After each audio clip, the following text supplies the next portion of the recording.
Good morning dear students, welcome to Shiva's English grammar. ఈరోజు మనం నేర్చుకోబోయే ఇడియం ఏంటి అంటే once in a blue moon అని.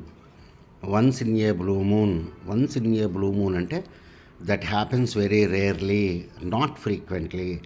ఎప్పుడో ఒక్కసారి జరిగితే దాన్ని ఏమంటామంటే once in a blue moon అని చెప్పి అంటాం.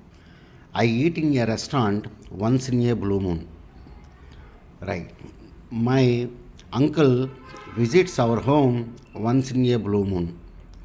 He attends the office once in a blue moon అని చెప్పి మనం చెప్తాం అనమాట. అంటే ఎప్పుడో ఒకసారి జరిగేది, చాలా రేరుగా జరిగేది అని చెప్పి అంటాన్ని మనం ఏమంటాం, once in a blue moon అని చెప్పి మనం చెప్తాం అనమాట. కాబట్టి ఇది ఒక idiom, once in a blue moon. అప్పుడప్పుడు మనకి ఆకాశంలో మూన్ చాలా బ్లూగా కనపడుద్ది. అది ఒక 100 yearsకో ఎప్పటికో వస్తుంది అనమాట. కాబట్టి ఏదన్నా ఒక పని మీరు రెగ్యులర్గా చేయట్లేదు అనుకోండి, ఎప్పుడో ఒక్కసారి కనుక చేస్తున్నారనుకోండి, దాన్నే మనం ఏమంటామంటే once in a blue moon అని చెప్పి మనం అంటాం అనమాట. Dear students, good day to you all.